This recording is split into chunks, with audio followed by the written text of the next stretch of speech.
Welcome back to Discovering Life After 50 with Yvonne. I'm late again. It seems to be a theme the last few weeks with my channel. There's so much going on between work life, part-time work life, TikTok, getting videos out. Seems a lot.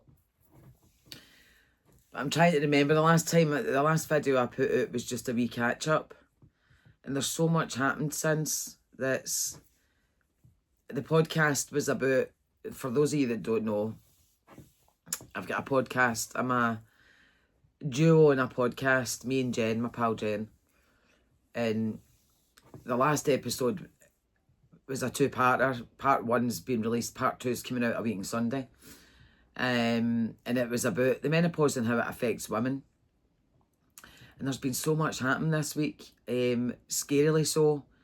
Different versions of things happening. So we've been talking about menopause, we've been talking about how it affects women and all the different ways it affects women and how we're all individual, how we're all unique in our stories.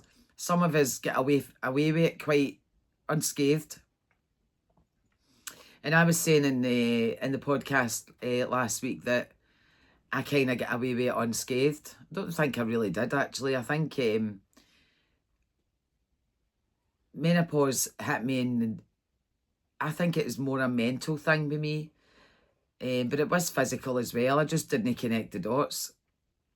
Like surgery and thyroid issues, diabetes issues, Graves' disease. Who called it Graves' disease? That's what I want to know. Who in the name of God gave a disease the name Graves' disease? I mean, seriously? I know it was probably the doctor's name or something like that. I've not researched it, I don't know, but Graves' disease, my God. Graves' disease is a massive header because it's thyroid, overactive thyroid, autoimmune disease and diabetes too. And when you've got those things, you've got them for life. There is no getting rid of it that I'm aware of, because they say that if you've ever had diabetes too, even if you cure yourself, I'm in remission, thankfully. It was controlled by me through diet. I lost 3 stone, which was about 6 years ago now, and I lost 3 stone in a month, and it was through having COVID and the diabetes too gone, and it's never came back since.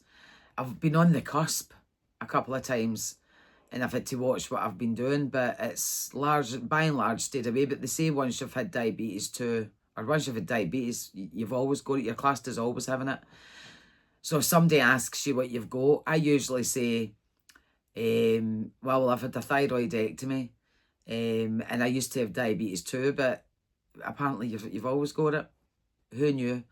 Autoimmune, you've always got it. But it's so that was the topic of conversation with the podcast last week. Well, it's a 2-parter, like I said. So the next part's on a week on Sunday that carries that story on. But this week's been pretty hard. Pretty hard. No for me, hard for me to listen to and watch, but no as hard as the people living it and experiencing it. It's traumatic. There was one lassie who, and it makes me so angry, you know, it makes me so angry. One lassie who was going back and forth to her doctor. She was only in her early 40s, and the doctor kept fobbing her off. She just had a baby, and she was continually going back and forth to her doctor with back pain, and they kept fobbing her off and sending her to chiropractors and what do you call them?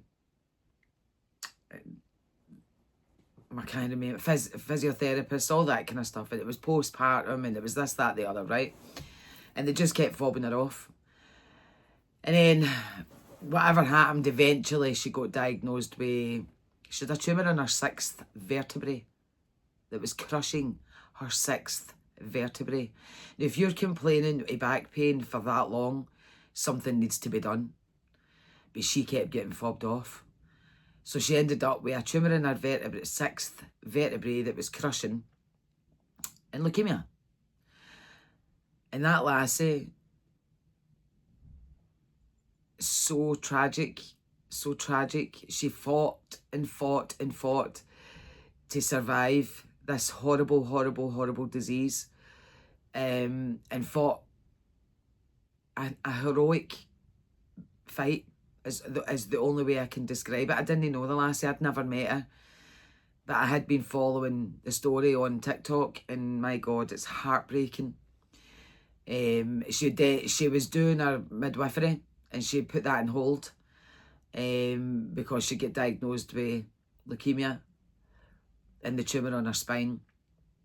And then she took that back up again, and she done her exams, and she done her 6-week placement, all while getting chemotherapy.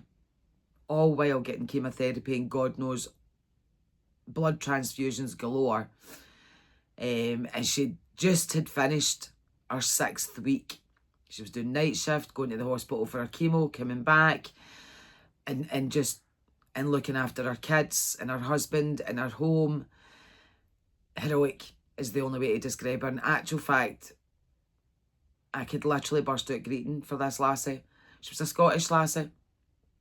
It wouldn't matter what nationality she was, but she was Scottish. And she went to her bed one night after she finished her 6 weeks, and I don't even think it was a week later or days later, she lost her life. She went to sleep and didn't wake up. She was only in her 40s, and she had kids, one of which was just a baby. It's so unfair. Life can be so unfair. So unfair. And then I hear a story the night. I just happened to catch a TikTok on my way home from work, and it was a lassie practically begging women to get together to start a movement for a week. And she wants to do it for the 23rd to the 30th of November, where not one single woman in the globe, in the world, buys a beauty product in that whole week. Why? Because her sister's pal, or her pal's pal, she knew her but didn't know her very well, but it was her friend's friend. And she was just horrified that her husband murdered her on Monday. And this happens way too often in this world. Women are stuck in brutal cycles and brutal relationships. And this week's really been bad for it. You know, the news and you think your life's bad, by the way. Well, boy oh boy, sometimes we've got to be thankful for what we've got, haven't we? It's terrifying. It's terrifying to think that there's women in the world struggling and suffering to such an extent where they can lose their life. Through what? Through a man that can't keep his hands to himself, through a man that's perhaps riddled with jealousy, through a man that's got his own mental health issues, through a man... No. I'm not saying women don't do it and all, by the way. I'm not having a go at men here, although I kind of am, because it happens too often. Way. Once is too often, but this happens. What I think the statistics are, 2 women a month in Scotland alone lose their life to domestic abuse. It's scary. It's scary to think that that kind of thing is still going on in this day and age. It's scary. Really, what needs to happen? There's the sentencing for that is not tough enough. The sentencing for any of that kind of thing is just not tough enough, in my opinion. And the guy that committed the murders committed suicide, killed himself and all. So he can't even be punished. It's just tragic, and that's their kids left without a mother and a father. Though an abusive father like that, they don't deserve an abusive father like that. But that leaves scars. That leaves scars on kids. Kids don't forget. You might think that, they're young enough, they'll go over it. No, they don't. No, they don't. No, they don't.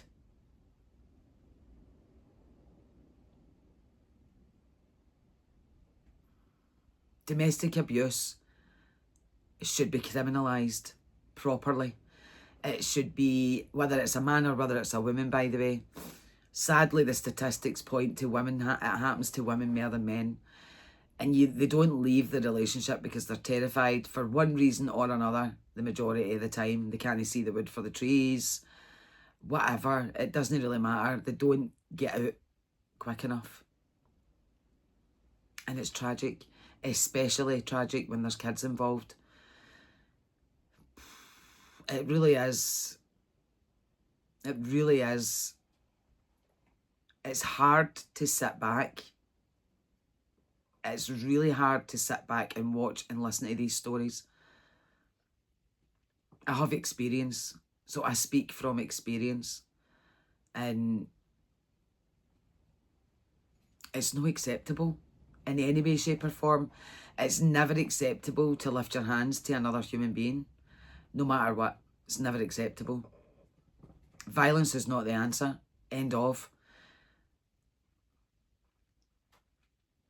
It's just, it's been a week for it this week. Weirdly. This week has been pretty brutal for watching and listening to stories like this. Where this, in one hand, where the system let that young mother down, let our kids down, let our husband down. My son knows the husband of Michelle, the girl that lost her life. Used to play football with him. It's tragic, and both these women are Scottish, by the way. The one that lost her life and both lost their lives, but in two entirely different ways. And both could have been prevented. That's the sad thing about it. Both, if caught early enough, Michelle might still be here. If Stacey got out of that relationship, she might still be here. Both are preventable. It's tragic, tragic, tragic, tragic. And what do you do? What do you do? Do you join the movement? What do you think? Do you think every single woman in the world should join the movement and not buy a single beauty product? Because the premise behind it is that if we don't buy beauty products for a week, globally, not just in Scotland or England or Britain or globally, if every woman globally stands and holds hands across the nation, across the world, it'll cost the beauty industry that's linked to pharmaceutical industries, that's linked to all people that are investing in these businesses, all the money people. Will they listen? Do you think it'll have an impact? Because it could cost the pharmaceutical companies, the beauty companies, billions. If every woman in the world just doesn't buy in that particular week and doesn't buy anything. Is it a drop in the ocean?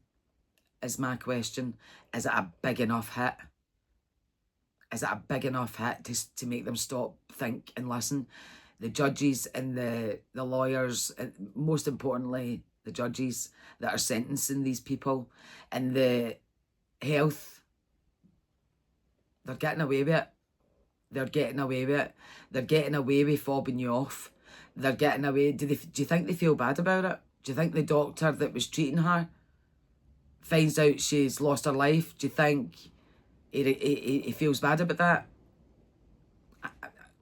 Honestly, I'm struggling to believe it, because if they ever remotely thought that a patient was crying too hard, which she was, about the pain in her back, do you not think they should have done something better for her?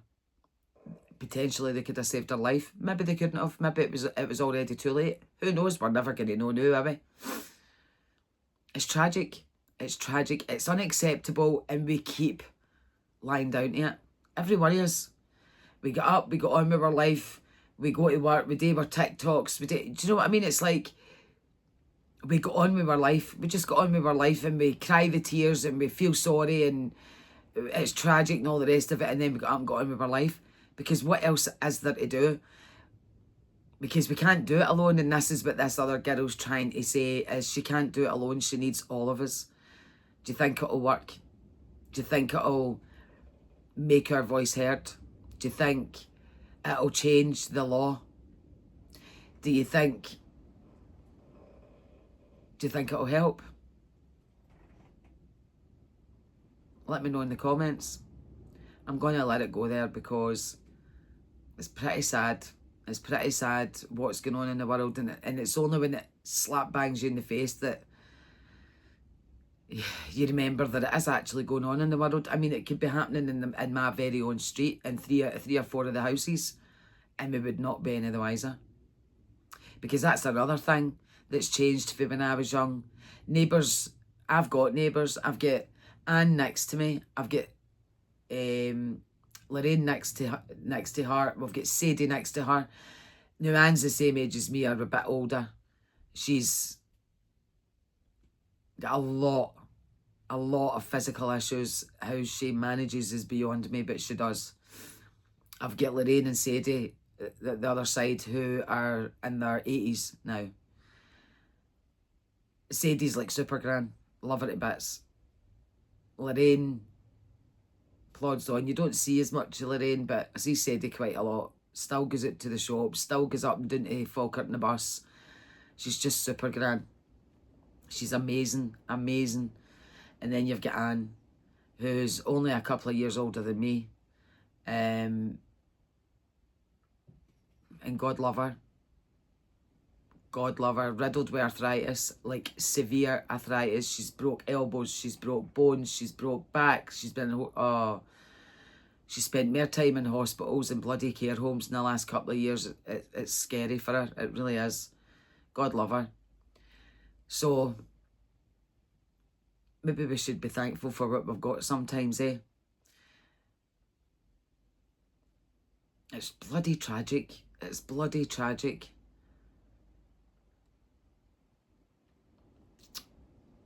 What can you do? Anyway, I bet you a kind of sad movie this week. Because that's the kind of week it's been. It's been a sad movie this week. So, for those of you that don't know, my name's Yvonne, and this is my wee diary channel, we'll call it. Discovering Life After 50 with Yvonne. It's a nod to perhaps leave a trail of evidence for my grandkids when I'm not here, and my own kid, my son. It's with the view that to turn it into a book at some point. That's the aim. That's my big aim, is to turn it all into a book at some point. So I'm narrating stories relevant, new, in the present tense or the past tense. It's all, hopefully I'll be able to collate it all and put it into a book. Now the book will be based on fact and fiction, so there'll be snippets of truth in there.